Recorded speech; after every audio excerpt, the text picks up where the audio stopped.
That's a hard thing to say, for sure. I would love for it to be, a score where no one's having heart attacks in the stands. But at the same time, hopefully our girls continue to play the way that we want them to play, which is possessing the puck and creating those chances. So I think that's the one thing after every period. I'm always, quickly jumping on the computer and looking at chances for and chances against. And as long as we're on top, then we're happy. Yeah, traditionally they have been a team that's done really well. Their coach is a very good coach there. They did lose some of their best players, unfortunately, to the transfer portal. We saw a couple of those go to the Gophers, and they're doing very well there. So, but at the same time, just looking at video, they can be dangerous too. And so, we're making sure that this week we're doing what we need to do so that we're ready come Friday night. Kramer, Ev, and Tova. Yeah. Canadian development team. How valuable is that experience? Oh. For them to be over the holidays? Yeah, so excited for them to get this opportunity to go overseas and play in that tournament in Helsinki, Finland. And just, every opportunity that they get to put on the jersey, what an honor that is. They're doing exceptionally well for our program here.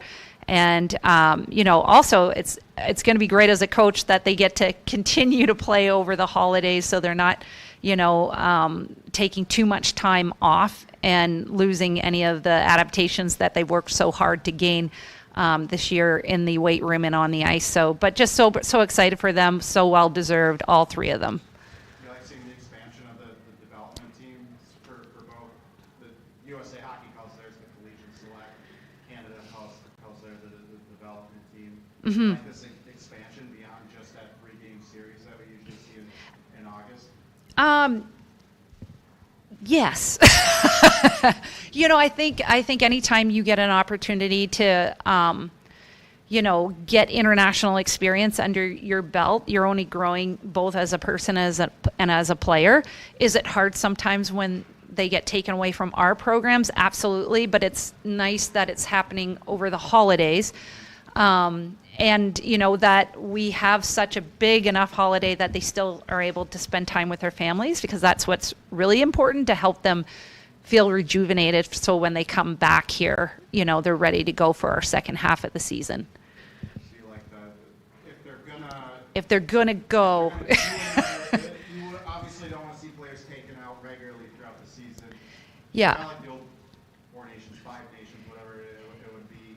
Yeah. That when it was like middle of November was a weird Yeah, for that tournament. This December, being part of the Euro Tour, this is good timing if they're going to expand It's development team opportunities. absolutely, when they do get taken out during the year, it's tough on your programs. And especially we have traditionally had a lot of players who are vying for their national team spots. So then, it's tough for us in practices and so forth. And then tough for them a lot of times when they come back and they're, jet lagged and so forth, and they have to try to get over that.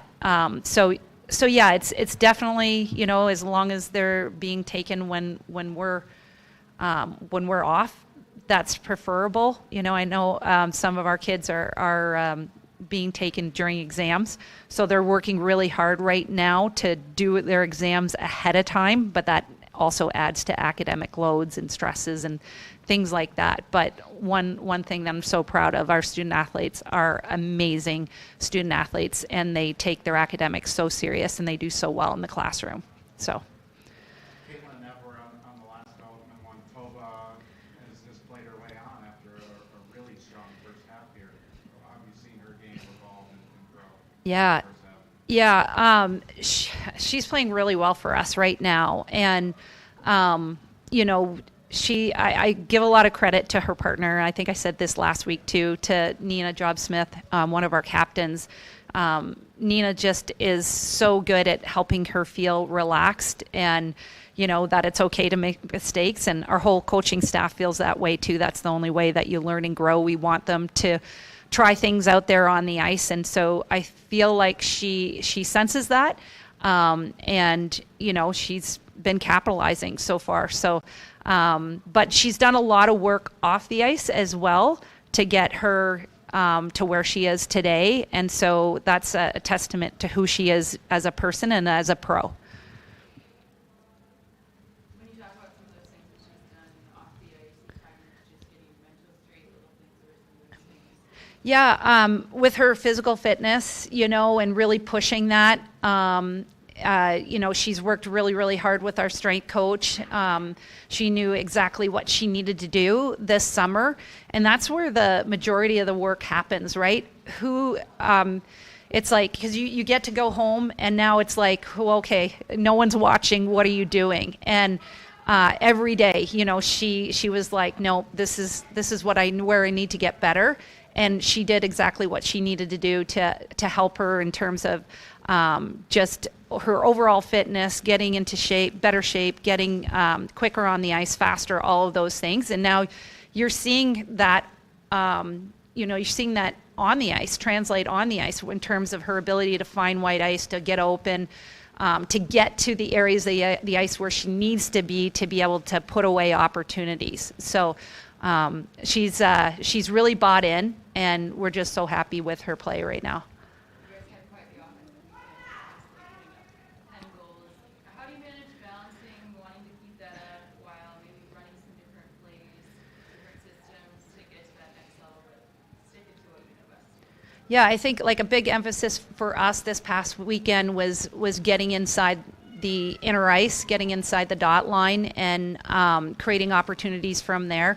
And so I thought we did a great job with that both nights, but Midgie did a spectacular job on the second night of really kind of shutting that down on us.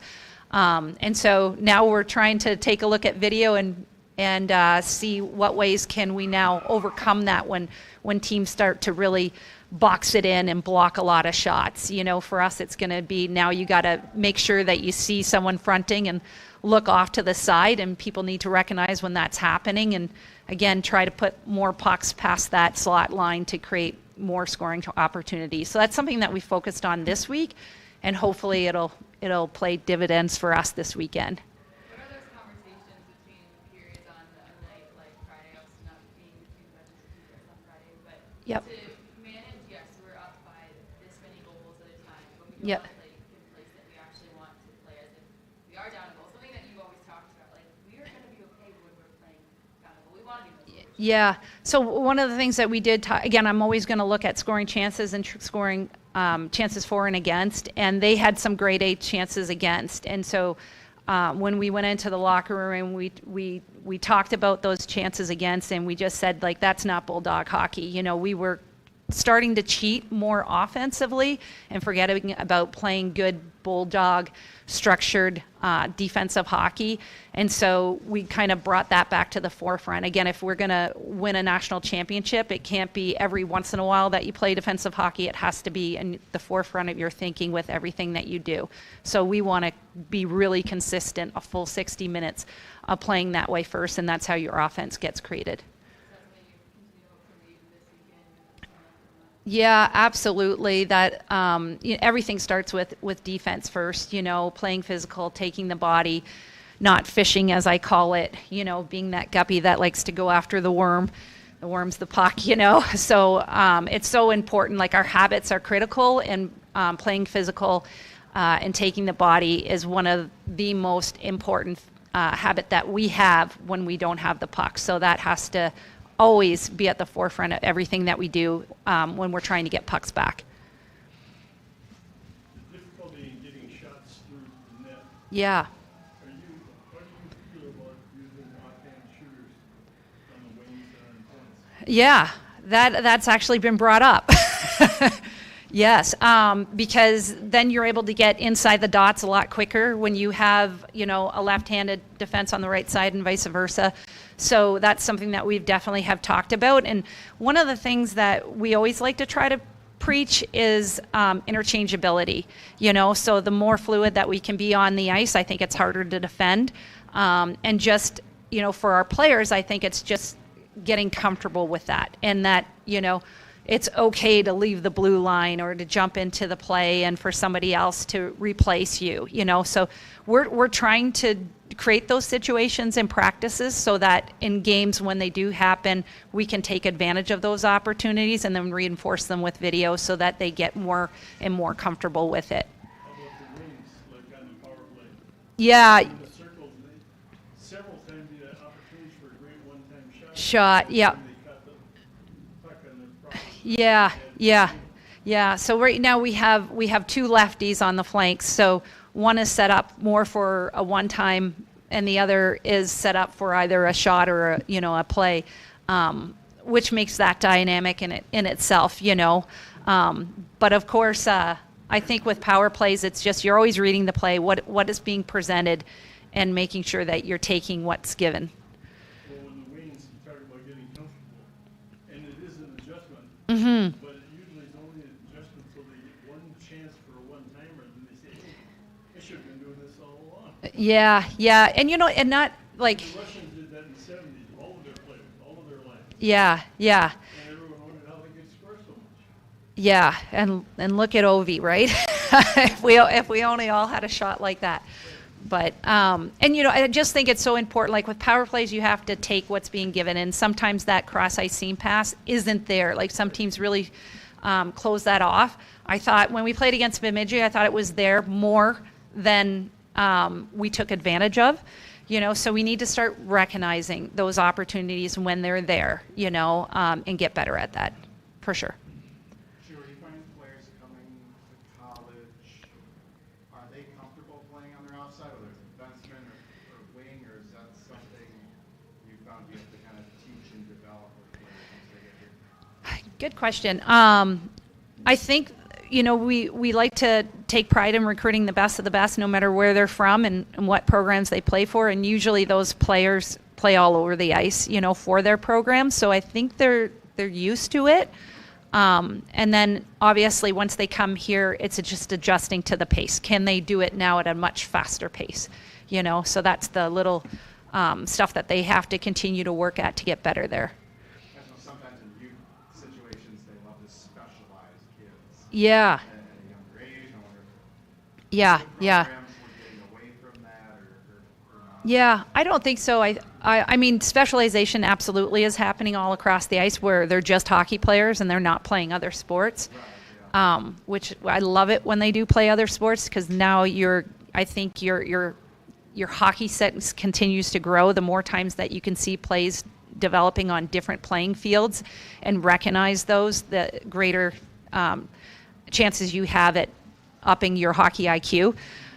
So I'm a big believer in that, but yeah, as far as I think just individual skill set, a lot of our players they're playing wing. They're playing, like some of them are playing, the point on the power play or they're the QB on the power play, they're playing center. So they're well versed that way. Again, I think it's more of a just adjusting to the pace once they get here. Awesome. Thank you guys. Happy holidays. John, open the door to talk.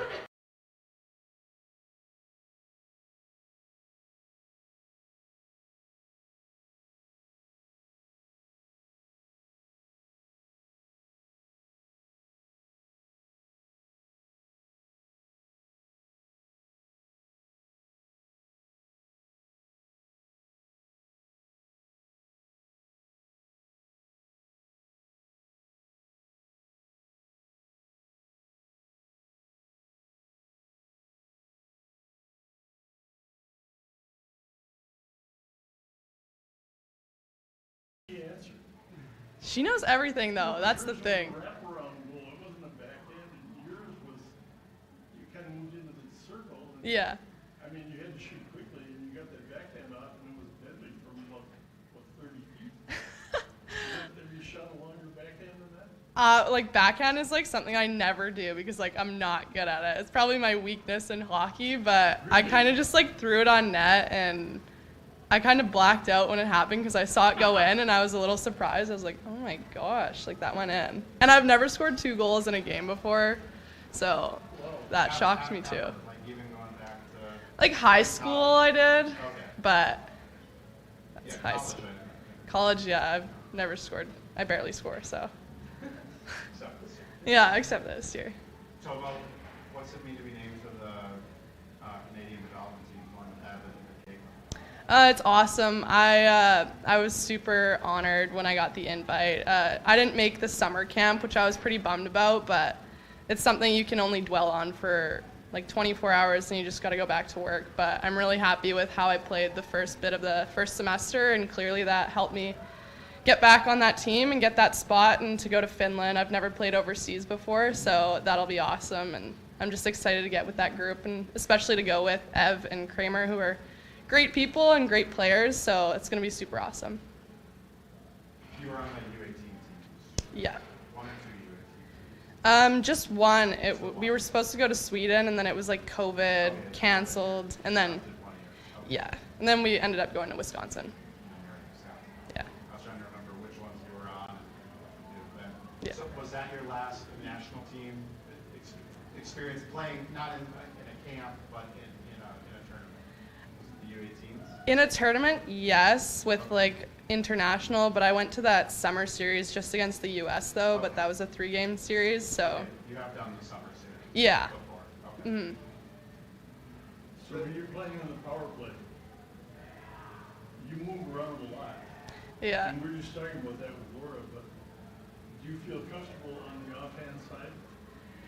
Now I do. At the start of the year, I used to be QB where Nina is right now, and then I got switched to flank, and that was definitely an adjustment. But I think with all the practice that we put in, just me kind of diddle-doodling around over there, I've figured out ways to get shots through and make plays over there. It is a little difficult, but I find it pretty fun, interesting to be over there. Usually a better angle to shoot from, too. Yeah, yeah. I mean, you see Kramer rip it from over there, so I just try and watch her right before and do the same thing, but yeah. What's your travel schedule like for this tournament in Finland for the 3 of you? Well, we bus back from St. Cloud, and then I think our flight's at 7:45 a.m. On Back from St. Cloud on Sunday and early flight on Monday? Saturday night, and then we fly out Sunday morning, so I would say like 8 hours after we get back from St. Cloud, we're already back on a plane, and then we fly to, I want to say, Chicago, and then to Newark, New Jersey, where the whole team will meet up, and then we fly to Finland right from there. How are you balancing finals week then? I just talked to my professors today and emailing with them, and I'm cramming all my finals in the Monday, Tuesday, Wednesday next week, so Okay. yeah. When do you guys find out that you're on that team? I want to say it was about 3 weeks ago. Oh, okay. So Yeah. you're one person. Yeah. All right. Mhm. So they didn't name it the other day. No. Kind of last second contact on your professor. Yeah, no. We had to do a bunch of forms and send them in for travel and stuff too. Yeah. So do you feel the way that as a defenseman in this sport you've known that they had offensive defensemen before, do you feel like that has helped you develop into that offensive defenseman physically this game? Yeah, I've definitely been more of a defensive D, and that's kind of showed the first 2 years. And I've watched Ashton Bell play, and she went from forward to D, so I think that definitely helped her. But watching her be so offensive, especially Nina too, watching them both, I've realized that opportunities, I'm not going to score, I'm not going to get points, the team's not going to get points, whatever, if I'm just hanging back. So I feel like watching previous D in this program has definitely helped my game move to offensive more a bit. So, yeah. And specifically with Nina, I mean, skating with her, she has had a couple of seasons here where she's had offensive outbursts. What are her conversations with you, and if she encourages you to do the same? Yeah, we just talk in between periods and talk about who's going to do what, or if she goes, I'm going to stay back. If I go, she'll be back. I know we both have each other's back, and I think that's something that helps us both contribute offensively. So, yeah, I love playing with her. So. Inevitably, after putting up 2 goals in a game, you have confidence to become more offensive. Do you feel more hungry coming into a weekend where you know you have the capability to do it again? Yeah, definitely. I feel like this past weekend has definitely given me confidence, and I know I can score now, and it's something I hope to keep contributing to the team. And yeah, definitely flip the script. It's a new weekend coming up, so hopefully I can just keep going with what I have and keep the momentum moving. I know Shu loves video, breaking it down all the time. Yeah. You guys have talked about it so often, which is so awesome. What have you seen in Vermont's video? As I'm sure you guys have broken down that quite a bit this week.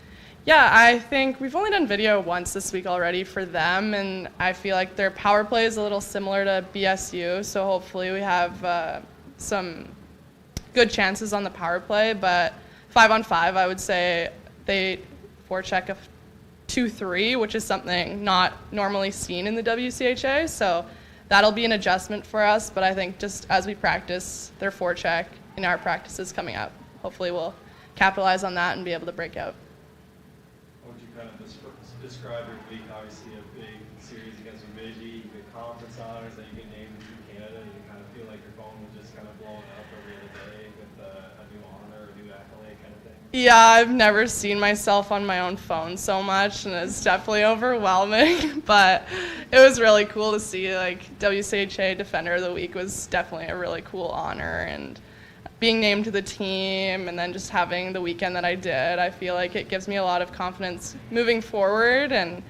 But yeah, I just saw myself way too much on my phone this weekend, and yeah.